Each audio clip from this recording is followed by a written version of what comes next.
नमस्कार दोस्तों, स्वागत है आपको आपके अपने यूट्यूब चैनल पर। साथियों, आज की वीडियो में हम बात करने वाले पीटीटी कॉलेज करने के बाद यानी बीएड में हमें कौन-सी विषय का चयन करना ताकि हमको कोई भी प्रॉब्लम्स ना हो, चाहे एमए करते वक़्त या शायद एमएससी करते वक़्त, हमें किस प्रकार से बीएड में सब्जेक्ट का चयन करना है। तो सर्वप्रथम मैं स्टेप बाय स्टेप आपको समझाने वाला हूँ। तो सर्वप्रथम जब बीएड कॉलेज की बात करें तो बीएड में जो निम्न प्रकार सीटें होती है, जैसे सिविक्स से, होम साइंस से, इकोनॉमिक्स से, इंग्लिश से, जियोग्राफी है। तो ये साथियों बीएड की सब्जेक्ट होती है। जब हम पीटीटी का एग्जाम्स फॉर्म भरते हैं तो उसमें हम 3 सब्जेक्ट सेलेक्ट कर सकते हैं। जैसे मैं आपको बता रहा हूँ, जैसे इस विद्यार्थी ने जो पीटीटी का एग्जाम्स फॉर्म भरा, तो उस फॉर्म में इस विद्यार्थी ने 3 सब्जेक्ट का चयन किया है, सिविक्स, सामाजिक विज्ञान और हिंदी। तो इस विद्यार्थी ने 3 सब्जेक्ट का चयन किया है, तो ये बीएड बीएड में इनको कोई भी 2 सब्जेक्ट का चयन करना पड़ेगा। जो 2 सब्जेक्ट का चयन करेगा, एमए भी उसी सब्जेक्ट में इसको करनी पड़ेगी। अगर इस विद्यार्थी ने बीएड में सिविक्स और सोशल स्टडीज यानी सामाजिक विज्ञान इन 2 सब्जेक्ट का चयन किया है, तो ये विद्यार्थी एमए भी इन 2 सब्जेक्ट में कर सकता है। बाकी ये हिंदी में एमए साथियों नहीं कर सकता। इसलिए हमें बीएड में जो सब्जेक्ट का चयन करते वक्त बहुत ही सावधानी से सब्जेक्ट का चयन करना पड़ता है साथियों, क्योंकि एक ही गलती हमें एमएससी से वंचित कर सकती है या फिर एमए से वंचित कर सकती है। इसलिए अगर हम साइंस की बात करें, इस साइंस के विद्यार्थी ने अगर ये मैथमेटिक्स से विद्यार्थी है, इन्होंने जो प्रथम सब्जेक्ट मैथमेटिक्स सेलेक्ट की है, दूसरी फिजिक्स सेलेक्ट की है, तीसरी केमिस्ट्री सेलेक्ट की है, या फिर प्रथम केमिस्ट्री भी सिलेक्ट कर सकता है, फिजिक्स भी सिलेक्ट कर सकता है, ऐसा कोई दिक्कत नहीं है। ये विद्यार्थी बीएड में केवल 2 सब्जेक्ट ले सकता है, या तो केमिस्ट्री ले सकता है या फिर फिजिक्स ले सकता है, या फिर मैथमेटिक्स ले सकता है या फिर फिजिक्स ले सकता है, या फिर फिजिक्स ले सकता है, मैथमेटिक्स ले सकता है, इन 2 सब्जेक्ट ले सकता है। और जो भी बीएड में सब्जेक्ट लेगा, जैसे इस विद्यार्थी ने ऐसा फिजिक्स सब्जेक्ट ली और केमिस्ट्री सब्जेक्ट ली, तो ये विद्यार्थी एमएससी भी इन 2 विषयों में से कर सकता है। ये बहुत ही इंपॉर्टेंट जानकारी है साथियों। इसलिए हमें जो सब्जेक्ट का चयन करते समय बहुत सावधानी बरतनी चाहिए।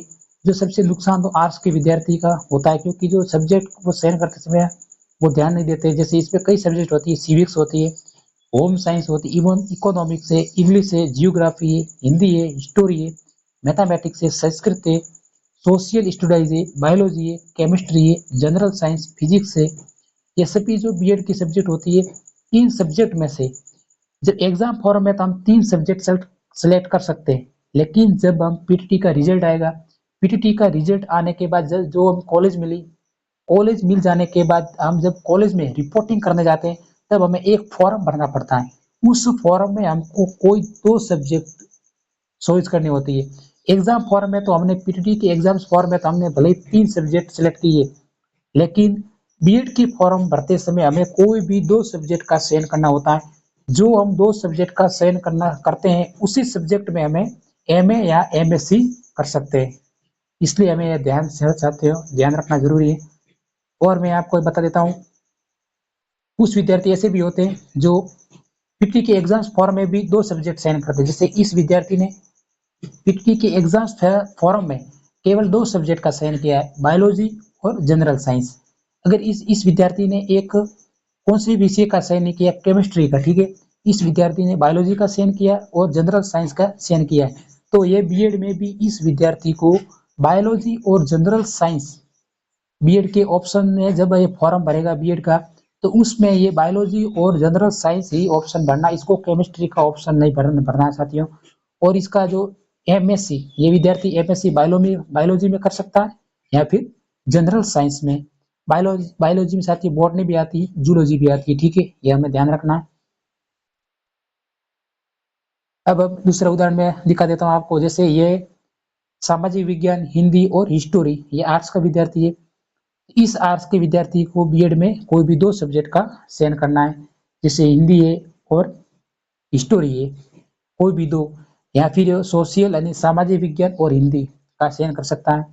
मैं उम्मीद करता हूँ कि ये वीडियो आपको पूरा समझ में आ गया होगा। यानी हमें एग्जाम फॉर्म में भी, इसलिए मैं ये वीडियो इम्पोर्टेंट बता रहा हूँ, क्योंकि जो एग्जाम फॉर्म में हमें 3 बातों का ध्यान रखना होता है। एक तो एग्जाम फॉर्म में सब्जेक्ट चूज करते समय, दूसरा है कि बीएड का हम जब पहली बार फॉर्म भरते हैं तब हमें ज़्यादा ध्यान नहीं रहता, उस विद्यार्थियों को इसका ध्यान रहता है। दूसरा, एग्जाम्स फॉर्म के समय, एग्जाम्स फॉर्म में भी हमें जब जैसे हम शेखावटी विश्वविद्यालय की बात करें तो शेखावटी विश्वविद्यालय में जो फर्स्ट ईयर में अगर हम एग्जाम्स की बात करें तो फर्स्ट ईयर में केवल एक ही एग्जाम होता है, जैसे हिंदी का होता है या फिर हिस्टोरी का होता है, दोनों में से कोई भी एक एग्जाम्स देते हैं। अगर हम जय नारायण व्यास विद्यालय की बात करें तो उसमें हम एक ईयर में यानी बीएड फर्स्ट ईयर में 2 सब्जेक्ट के साथियों चूज करनी होती है एग्जाम्स फॉर्म में, जैसे सामाजिक विज्ञान और हिंदी। ये साथी विश्वविद्यालयों का रूल थोड़ा अलग होता है, इसलिए हमें ध्यान रखना जरूरी है। इसलिए साथियों कई विद्यार्थी इस फॉर्म में ध्यान नहीं रहते, तो फिर 2 साल बाद उनको पता चलता है कि या तो उनको एमएससी नहीं कर सकते जिस सब्जेक्ट में उसको करनी होती है, या फिर वो एमए नहीं कर सकते। अगर आर्ट्स के विद्यार्थी है तो वो उसको एमए नहीं कर सकते क्योंकि उन्होंने जो सब्जेक्ट चयन करने में थोड़ी सी गलती कर दी। इसलिए यह वीडियो साथी काफी इंपॉर्टेंट था। अगर ये जानकारी आपको अच्छी लगी हो तो मेरे चैनल को सब्सक्राइब जरूर करना। तब तक मिलते हैं नेक्स्ट वीडियो में। जय हिंद।